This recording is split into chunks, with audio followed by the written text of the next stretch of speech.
What if I told you that overthinking isn't a modern problem at all? That thousands of years ago, philosophers were already warning us about the dangers of letting our minds spiral? We like to think we've advanced with technology, but the truth is, we're stuck in the same mental traps the ancients faced. Only now, it's worse because we carry the noise of the entire world in our pockets. If your brain feels like it just won't shut up, stay with me. There's an ancient cure for overthinking, and it still works today. You know the feeling. Lying in bed, staring at the ceiling, replaying conversations from 10 years ago, or running through 50 what-if scenarios about the future. We tell ourselves we're thinking things through, but most of the time, we're just spinning, stuck, exhausted.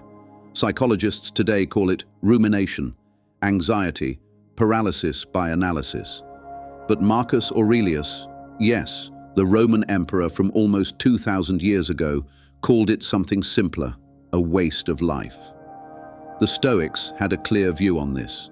Epictetus, once a slave and later a great teacher, taught that most of our suffering comes not from events themselves, but from the thoughts we attach to them.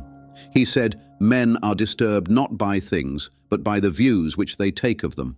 In other words, it's not the bad meeting, or the awkward silence, or the uncertain future that really hurts us. It's the endless replay in our head, the story we tell ourselves over and over. The Stoics believed the cure to overthinking wasn't to fight thoughts with more thoughts, but to draw a clear line. What is in my control, and what is not? If it's not in your control, let it go. If it is, act. That's it. But of course, it's not that easy in practice. We live in an age where overthinking is practically built into the system. Social media thrives on comparison. News thrives on fear. Productivity culture thrives on making us feel like we're never doing enough. Our minds are like open tabs on a browser, 100 windows, all running, none of them closing. No wonder we feel stuck. And yet, the ancients were right. Nothing is truly new here. The human brain has always been restless. Across the world, Buddhist philosophy arrived at a similar truth. The Buddha taught that clinging to thoughts, replaying them like broken records, creates suffering.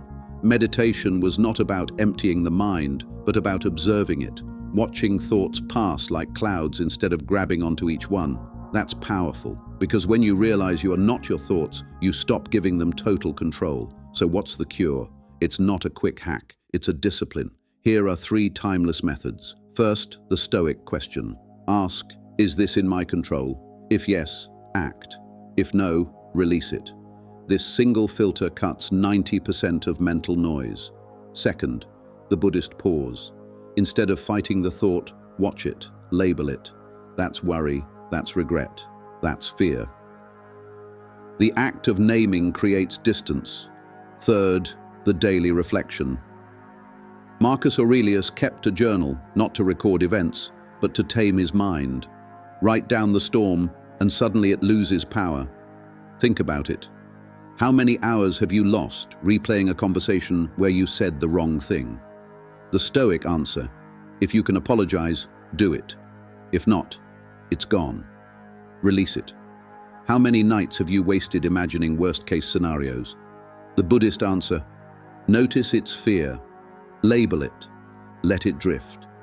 The ancients weren't promising a perfect mind.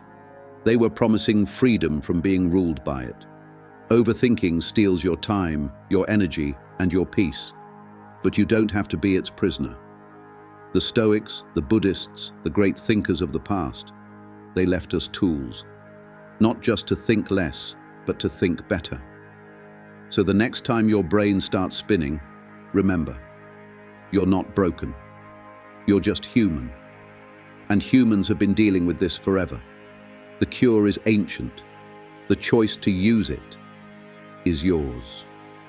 If you found this helpful, subscribe to Vox Says for more philosophy that makes sense in today's world. And share this with someone you know is trapped in their own head. You might just give them the clarity they've been searching for.